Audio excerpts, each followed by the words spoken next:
आज हम शुरू करेंगे डेथ नोट एपिसोड 4 की कहानी। कहानी की शुरुआत में सभी शिनिगामी इस बात कर रहे थे कि ryuk क्यों अभी तक आर्थ से नहीं लौटा है। उनमें से एक शिनिगामी बताता है ryuk के पास 2 डेथ नोट है, पर उसका रीज़न किसी को नहीं पता। इस तरफ ryuk लाइट से पूछता है कि उसे डील मंजूर है या नहीं। लाइट उसे कहता है इस डील का कोई सवाल ही नहीं उठता। ryuk उसे बताता है कि एक शिनिगामी का लाइफ बहुत बोरिंग है।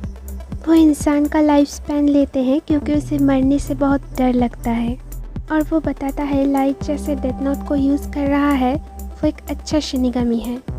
लाइट ryuk को बताता है वो डेथ नोट का रूल्स को यूज़ करके उस आदमी को ढूंढ निकालेगा जो उसे फॉलो कर रहा था।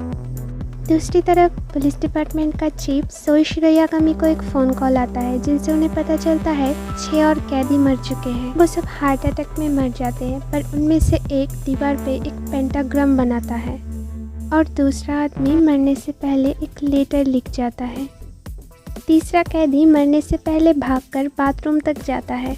वतारी ये सब इन्फॉर्मेशन एल को बताता है और एल को ये पता चल जाता है कि कीरा डेथ का टाइमिंग के साथ साथ क्रिमिनल्स के एक्शंस को भी कंट्रोल कर सकता है। एल ये सारे इन्फॉर्मेशन मीडिया में पब्लिश होने से मना करता है क्योंकि उसे लग रहा था कि कीरा कोई खेल खेल रहा है, पर लाइट उसका डैड के कंप्यूटर से सारे इन्फॉर्मेशन निकाल लेता है। लाइट ryuk को बताता है 3 क्रिमिनल्स डेथ नोट के लिखने के हिसाब से मरे हैं और बाकी तीनों सिंपल हार्ट अटैक से, क्योंकि उन तीनों क्रिमिनल्स का मरने का कॉज पूरा होना इम्पॉसिबल था। एक कैदी का डेथ का कंडीशन में लाइट ने लिखा था कि वो आदमी आईफिल टावर के सामने 1 घंटे के अंदर मर जाएगा, पर जापान से पेरिस 1 घंटे के अंदर जाना मुमकिन नहीं था, इसलिए ये कंडीशन पूरा नहीं हो पाया। दूसरे कैदी के मरने के एक्सप्लेनेशन में लाइट ने लिखा था कि वो आदमी मरने से पहले दीवार पे एल का फेस बनाए, पर यह भी नामुमकिन था क्योंकि उसने कभी उसे नहीं देखा। थर्ड विक्टिम के मरने के कॉज में लाइट लिखता है वो आदमी एक नोट लिखे जहाँ पर लिखा हो I know that L is suspicious of Japanese police, पर यह भी मुमकिन नहीं हुआ क्योंकि डेथ नोट के हिसाब से कोई आदमी ऐसा कोई काम नहीं करा सकता है जिसके बारे में उसे कुछ भी नहीं पता हो। ryuk लाइट से पूछता है वो ये सब क्यों कर रहा है, तो लाइट उसे बताता है ये सब पुलिस डिपार्टमेंट को कंफ्यूज करने के लिए है और इसके साथ साथ लाइट डेथ नोट का पावर को भी रियलाइज कर सकेगा। इस तरफ एल लाइट का किया हुआ मर्डर्स के बारे में सोच रहा था। लाइट ryuk को बताता है कल न्यूज़ में एक ड्रग एडिक्ट को दिखाया गया था जो बैंक को लूटने की कोशिश कर रहा था और लाइट उसे अपना चारा बनाएगा।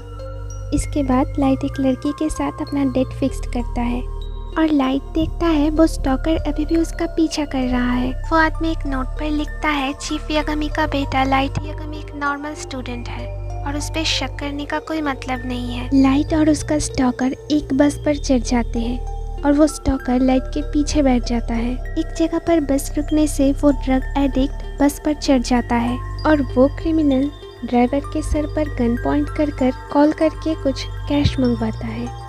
लाइट उस लड़की को एक छोटे से नोट पर लिख कर देता है कि वो कोई चिंता ना करे, जैसे ही उसे मौका मिलेगा वो उस क्रिमिनल के हाथ से गन छीन लेगा। ये सब सुनकर लाइट का स्टॉकर ये करने के लिए मना करता है और कहता है अगर कुछ हुआ तो वो संभाल लेगा, और वो आदमी अपना आईडी लाइट को दिखा देता है। वो एक FBI एजेंट था और लाइट देखता है उस आदमी का नाम है रिप पेनबर। लाइट एक पेपर को फ्लोर पर गिरा के फिर से उठाने का एक्टिंग करता है। क्रिमिनल ये देखकर वहाँ आता है और लाइट से पहले वो नोट उठाकर देखता है और उस पेपर में लाइट का डेट प्लान्स देखकर वो वापस चला जाता है।